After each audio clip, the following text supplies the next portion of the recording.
In 2016, we bought this old derelict farmhouse in the west of Ireland. For us, it was idyllic.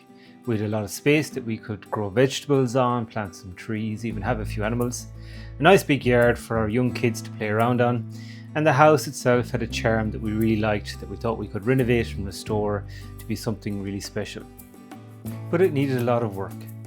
The house itself was derelict for several years, and the farm hadn't been worked for decades. So we began a long process of restoring what would become Ashfield Farm. In the earlier years, we spent a lot of time clearing away the yard, uncovering the outbuildings, clearing the outbuildings, and then also restoring the house itself. First on the inside, where we did a lot of work on the interior with insulation, plumbing and wiring.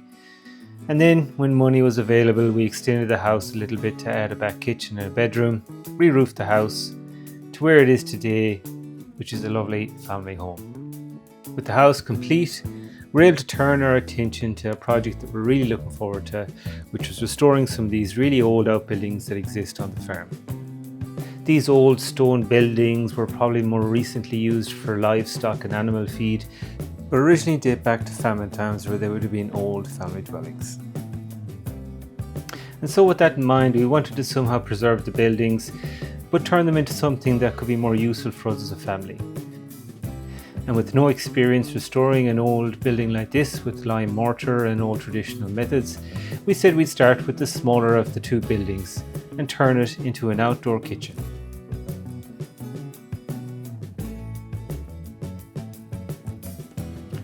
The building itself is quite small. It's only about 4 meters by 5 meters on the inside, but it's really big, thick, strong walls that unfortunately have been plastered over with cement. So a lot of work to do to remove all the cement, expose the old walls, rebuild them. And the roof itself, while it looks okay here, we discovered later there was actually quite rotten underneath, particularly where the roof meets the wall.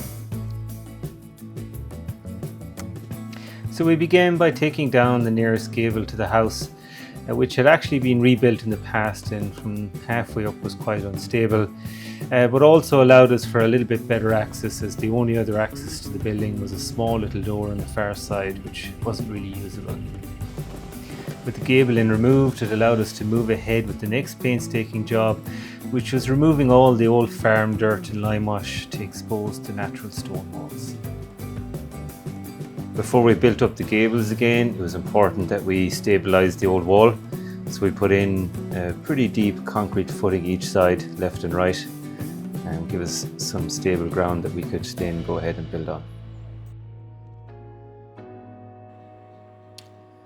After that, it was our first time experimenting with lime mortar, so not something either of us have ever done before, but we wanted to give it a go. Part of the project here was learning how to do these old traditional methods, so went pretty well. Very slow at the start and tedious, but we got the hang of it eventually. Just needed to get the conditions right, and went on then to also start building up the wall left and right, which again, first time building with lime mortar. It's quite different, but once you get the hang of it, it's certainly something that the DIY person can do. We didn't quite go all the way up with the gables at this stage because we need to put in a ring beam and needed to get the levels on the floor figured out first.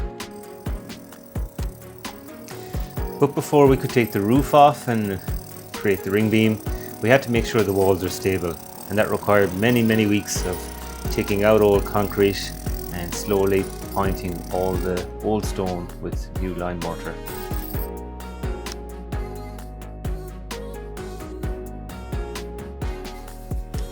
Next was onto the groundwork, and we began by laying some pipes and cables for electricity and conduits.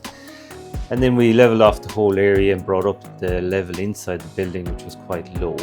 And that meant that it was higher than the ground around it to prevent from any risk of flooding.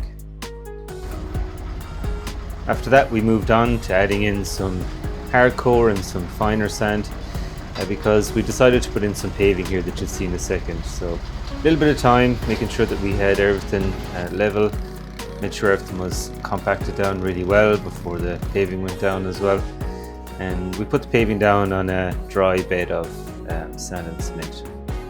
So simple concrete paved stones, but they came out really well in the end. And we also put in a little heart for a stove that we wanted to put in later. Then it was onto the roof.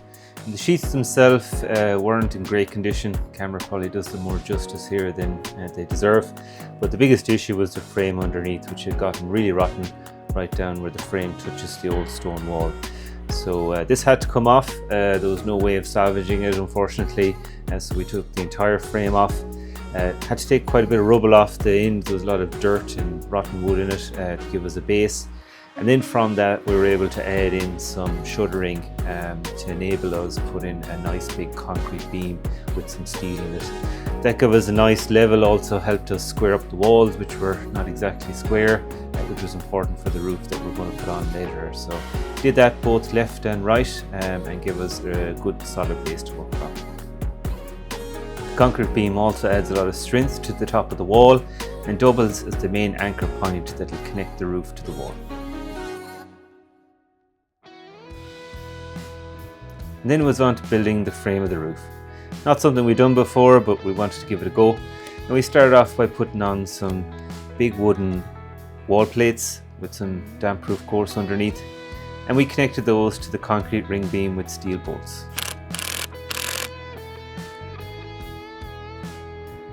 That was completed all the way around, and that became the reference for everything for the roof thereafter. Having everything square and level was important because that meant that we could build the roof to a predetermined plan. So we're able to line out all the rafters together, cut them all together, cut the collar ties as well, made the whole process a little bit easier. Once they were all cut to size, did a quick check on the ground that everything measured the way it should, and then we were able to move on and add it to the building. Once everything was cut to size, we went ahead and gave the wood a stain. It's pressure treated already, but the pressure treatment left a very strong yellow colour that we didn't like. So this is much more appealing knowing that these rafters will be exposed when they're on the roof. The first few rafters are the hardest because you have nothing really to reference from. You need to make sure you're keeping everything as square as possible. So took our time, got some help, and once we got the first few rafters in and we got the ridge beam up, screwing the rest in actually went pretty quickly, so the prep work really paid off.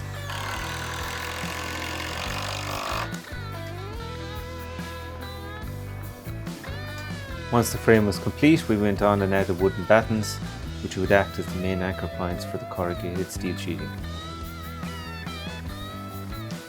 And with the battens attached to each side, that was the wood frame complete, ready for cladding.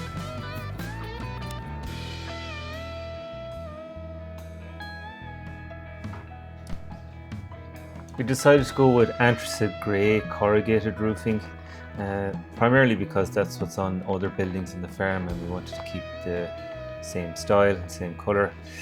It's a 0.6mm poly coated with a drip proof coating on the inside.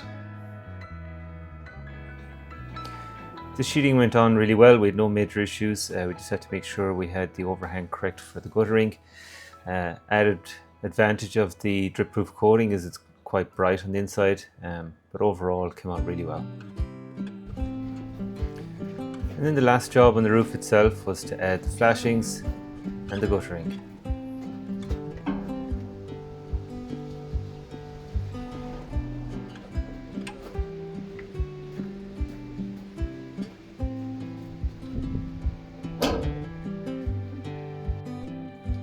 The old access point to the shed, which was about a 4-foot high doorway, needed to be covered, so we put together a frame and a door with some materials we'd left around the farm.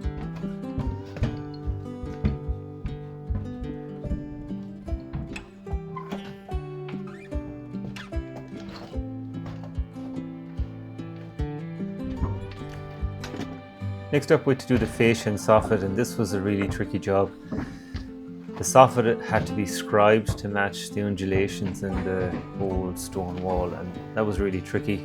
A lot of trial and error, scribing, removing material a little bit at a time. But once we got it done, looked really well.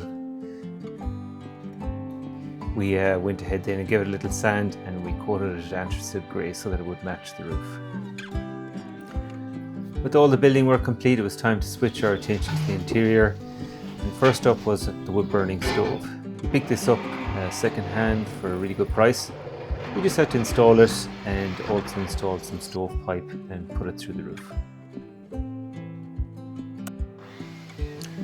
We wanted there to be a main centre feature in the outdoor kitchen, so we went ahead and picked up some old scaffolding boards and made our own picnic table and picnic benches. And that brought us on to the very last job, wiring. We wanted to put in some interior lights, some sockets, and also some exterior lights. So we ran some cables, tried to hide them as much as we could, and got everything ready for the electrician to come and connect things up.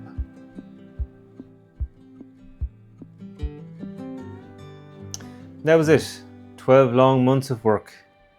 But how did it turn out? Let's see.